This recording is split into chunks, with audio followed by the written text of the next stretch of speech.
guys welcome to माय YouTube channel नोंथांमोननि YouTube चैनलाव बारायबाय ओमफ्राय नोंथांमोननि सायाव फिन आरोबाव गोदान भिडिअ लाना फैबाय नोंथांमोना भिडिअखौ मोनथिखाबाय जानांगौ थाम्बनेल एबा टाइटेल होनानै बिदिब्ला नोंथांमोना वीडिअ स्किप खालामाजासे भिडिअखौ जोबजासे नायलांदो लोगोफोर ओमफ्राय दिनै भिडिअ जाहैबाय लोगोफोर आं मोनसे भिडिअ मोनदों एबा नुदों बे भिडिअआ मा होननानै साननो हागौ नोंथांमोना बे भिडिअआ जाहैबाय जोंनि बर'फोरनि गेजेराव जे साइकेलजोंनो गुबुन गुबुन जायगा एबा स्टेट बेरायग्राखौ नोंथांमोना सिनायखायो ओमफ्राय बिथांमोना मोनसे यूट्यूब चैनल दङ आरबि ब्लग होननाय ओमफ्राय बिनिनो आं मोनसे भिडिअ नोंथांमोनजों आपडेट खालामनो सानदों बे भिडिअआ मा होननानै साननो हागौ नोंथांमोना बे भिडिअआ जाहैबाय मोनसे बियो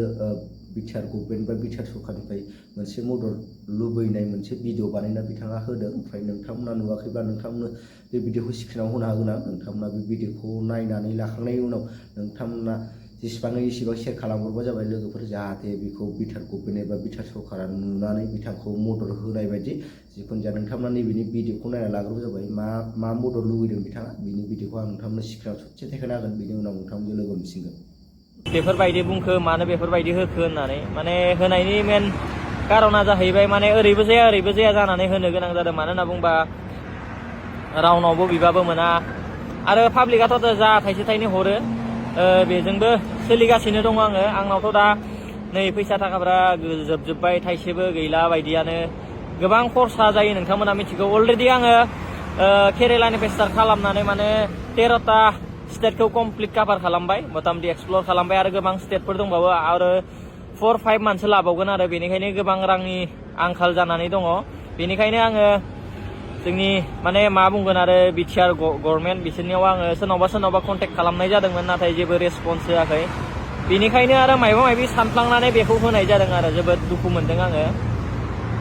मानो होनना बुंबा गुबुन स्टेटनि गुबुन ट्राभेलारफोरनो गोबां माने डनेसन हरनाय नुयो सरकारनि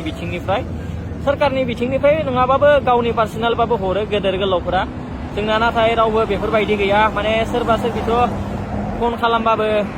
रेसपन्सआनो गैया मेसेज खालामबाबो आरो नै ओरै फिदिंबाय थायो आरो जोबोद दुखुनांथाव दे नोङो राजस्थानावनो जा ओमफ्राय नोंथांमोनाथ' बिथांनि भिडिअखौ नुखाबाय ओमफ्राय नुनानै नोंथांमोनाबो बिथांखौ जुदि बिथांनि बे भिडिअखौ बिटिआर गभर्नमेन्ट एबा बिटिआर सरकारसिम सहैनाय बायदि नोंथांमोना हाजासे शेयार खालामनानै होबानो जाबाय लोगोफोर ओमफ्राय आं मा बुंबावनो बिथांनिबो थाखा फैसानि बुहुत प्रब्लेम जायो मानो होनना बुङोबा इउटुबनिफ्राय जा एसे एनै रां फैयो बेबो थोआ जायो मानो होनना बुङोब्ला बे गुबुन जायगायाव बेरायनाय हिसाबै जानाय लोंनाय थानाय गासिबखौ लानानैनो बिथांनो थाखा फैसानि गोबां प्रब्लेम जायो नोंथांमोना खोनानो मोनखाबाय बिथांनि खुगानिफ्रायनो ओमफ्राय जिखुनु जाया नोंथांमोना बे भिडिअखौ हाजासे शेयार खालामना होबानो जाबाय जाहाथे बियो बिटिआर सरकार एबा गभर्नमेन्टनिसिम सहैनानै बिथाङा बे मददखौ मोननो हानाय बायदि ओमफ्राय आंबो बारा जेबो बुंला भिडिअखौ मोजां मोनोबा लाइक शेयार साबस्क्राइब खालामबानो जाबाय ओमफ्राय दिनैनि भिडिअ एसेनोसै लोगोफोर थाबै लोगो मोनसिगोन नेक्स्ट भिडिअआव बाय